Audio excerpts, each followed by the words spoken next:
Hey guys, what's up? Surma11 here with my review of Naruto Chapter 680 once again, or my personal title, Naruto and Sasuke vs. Kaguya, Dragon Ball Z style.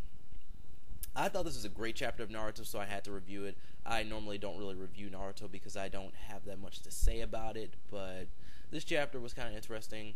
I would say some stuff happened in this chapter, but Bleach was low on content, but I did like Bleach. So this chapter starts off with Obito, Sakura, Kakashi, Naruto, and Sasuke about to fall into the lava. So they were taken to another location. I thought she had changed the entire battlefield somehow, and then I thought the whole theory about Kaguya changing or taking them to another location, I thought that didn't make any sense. But apparently it did happen, so yay. Sasuke summons a hawk, and then he picks up Naruto. Kakashi saves Sakura with a kunai, and he does the same with Obito, but it's through his hand. Why? It seems so weird. It's just like, oh, I gotta stab you in the hand to save your life. And I liked Kid Obito, but I'm starting to sway with other fans. Why is he saving Obito?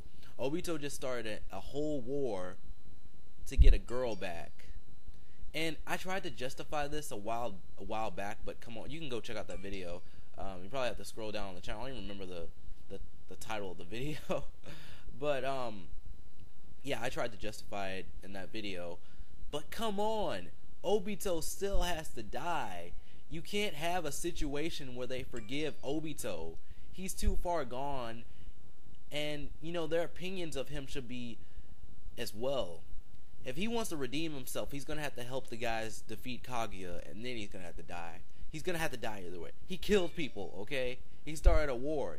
You don't, get a slap on the wrist for that.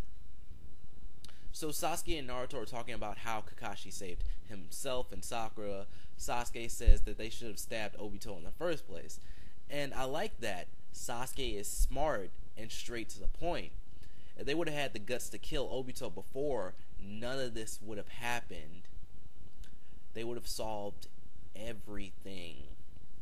So Sakura's headband falls off, and it's not a big deal, but it's always nice to see the characters without their headbands since they're normally wearing them 24/7. And Kakashi is surprised that Sasuke can summon animals from different dimensions. Maybe Kakashi is jealous that his former student is way stronger than him now. And if you remember, Sasuke can summon birds and snakes.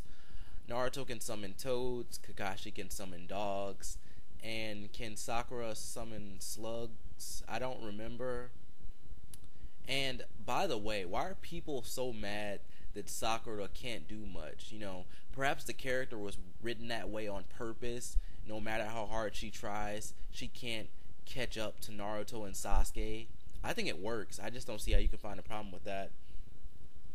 While at some points it may be a little bit annoying that the character is still weak, even though they're hyping themselves up, I still think it's written that way on purpose. So it's like the same thing with Obito, and I think I went over this in multiple reviews, and I may have done a video on this.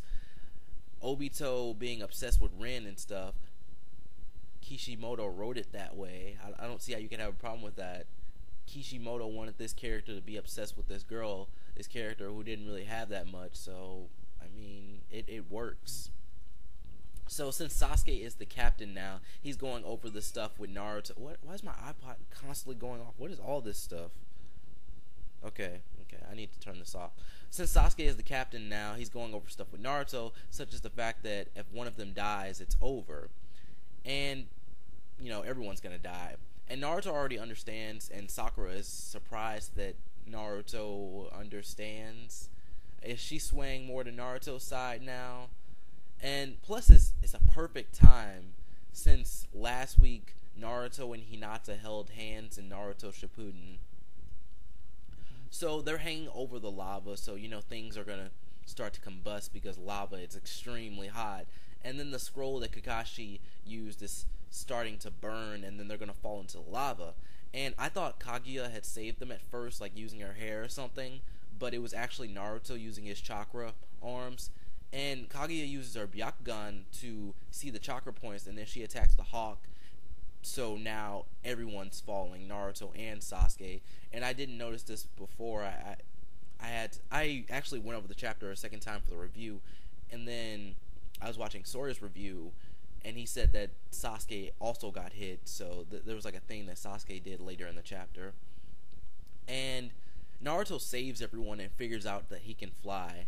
And I think it's kind of stupid. It seems like he would have noticed this earlier, but I guess this is meant to be funny or something. Because, I mean, let's see. Obito could fly. Madara could fly. The Sage of Six Paths could fly. You have the power. You have the same power that these other people had. You should be able to fly. You should have known that from the get-go. So then the chapter goes back to the real world, I guess you could say, because I don't really know where Naruto and his friends are. I guess you could say they're in a dream, maybe. It's possible. I don't know. And the Hokages are looking for an energy source that immediately disappeared, which means it was probably Kaguya. You know, she came out, she's like, didn't she say she wanted to stop the fighting or something, or we need to end this now, and then they all disappeared? Minato is back in the village, and, you know, he's trying to go where Naruto is, somehow, and he has no arms, so I don't know how he's gonna get up, to be perfectly honest. You know, Kishimoto has to draw him in positions where he can actually get up, otherwise it won't even make any sense. I don't even know if I can get up without using my arms.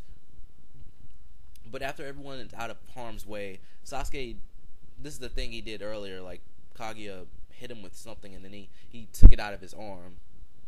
So, yeah. And the last part of the chapter definitely feels like something straight out of Dragon Ball Z. Like, there's no other way to explain it. Kaguya and Naruto are clashing blast attacks at each other, and it looks like Kaguya is using like some sort of giant fist technique, and then Naruto's using the Rasengan, I assume. But then Sasuke comes in there with his full Susanoo with the wings and everything, and he slashes her, and that's how the chapter ends. And I like how they just work together in teamwork, even though they haven't really seen each other after all that often. You know, through the period that Sasuke's been gone and everything. And this is a great chapter of Naruto, and I can't wait to see more. Predictions, well, let's see here. Let's see what I got. Prediction number 1. The Hokages may make it to wherever Naruto and everyone else is. Prediction number 2.